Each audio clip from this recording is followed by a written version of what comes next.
दोस्तों, स्वागत है आपका HR स्टेनो क्लासेस में। आज हम मेवाड़ बुक डिक्टेशन की डिक्टेशन क्रमांक 20 बोलने जा रहे हैं। डिक्टेशन की गति रहेगी 100 वर्ड पर मिनट। डिक्टेशन स्टार्ट होगी 5 सेकंड बाद। स्टार्ट। महोदय, नारी की स्वतंत्रता और सभ्यता के विकास में बड़ा प्रत्यक्ष संबंध है। अगर मानव सभ्यता के विकास पर हम नज़र डालें तो पाते हैं कि सृष्टि के प्रारंभ में मानव जंगल में रहता था, न कि उसके पास घर था और न ही उसके परिवार नाम की कोई व्यवस्था थी। इसके अतिरिक्त न उसके पास कपड़े आदि थे। वह निर्वस्त्र वनों में विचरता था। किसी तरह आदर पोषण करने के लिए वह शिकार करता था, लेकिन धीरे धीरे मानव काबिलों में रहने लगा। यहाँ भी उल्लेख करना अनुचित न होगा कि इसी दौरान नारी पर बंधन लगने आरंभ हुए और इसके साथ ही उसकी प्रति भेदभाव बरतना शुरू हो गया। मेरे ख्याल से पूरी तरह से मुक्त नारी पर अंकुश लगाना था। कबीले का मुखिया स्त्री पुरुष संबंध को निर्धारित करने लगा।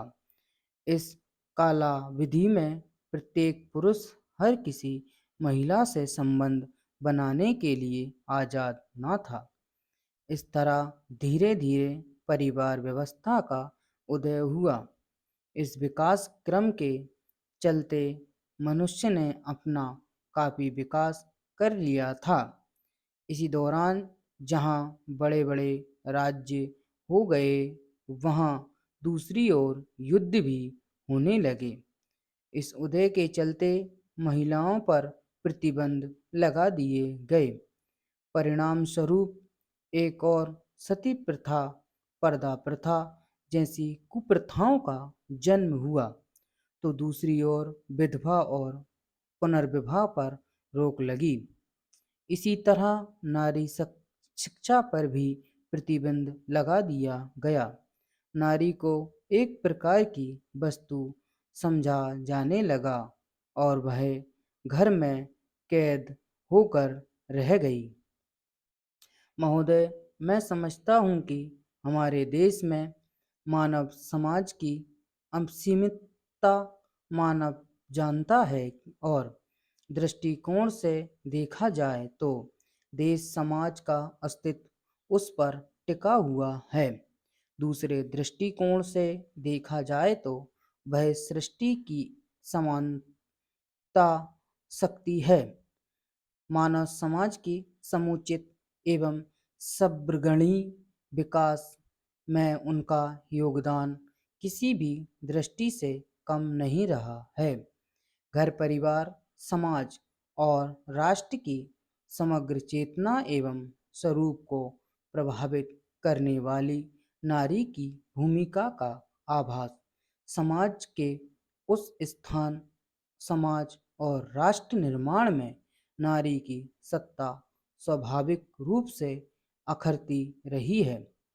इसके मूल में पुरुष का स्वार्थ को सृष्टि का कारण मानना हो सकता है, इसलिए वह उनको हर क्षेत्र में अपने समान मानने से इनकार करते हुए गंभीर न्यायपूर्ण दृष्टिकोण को नज़रअंदाज करता रहा है।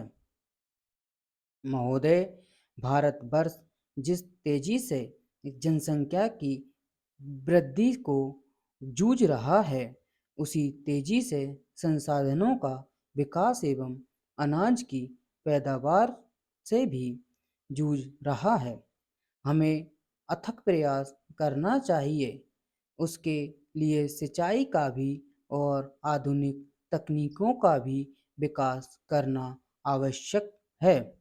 आज सिंचाई के लिए छोटे बड़े बांध बनाने की आवश्यकता है, जिसके माध्यम से नदियों के उपलब्ध पानी का महत्व उपयोग हो सके।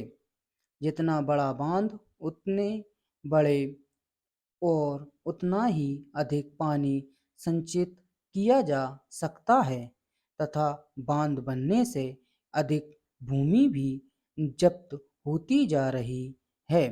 अतः वहाँ के ग्रामीण को अलग से भूमि दी जानी चाहिए तथा उन्हें अन्य सुविधाओं को भी दिया जाना चाहिए जिससे खेती की पैदावार बढ़े और अन्य समस्याओं की कोई ज़्यादा प्रभावित ना हो। स्टॉप। दोस्तों, ये थी हमारी मेवाड़ बुक डिक्टेशन की डिक्टेशन क्रमांक 20। आप हमारे चैनल को लाइक कीजिए, सब्सक्राइब कीजिए जिससे हमारी आने वाली वीडियो की नोटिफिकेशन आपको मिल सके। धन्यवाद।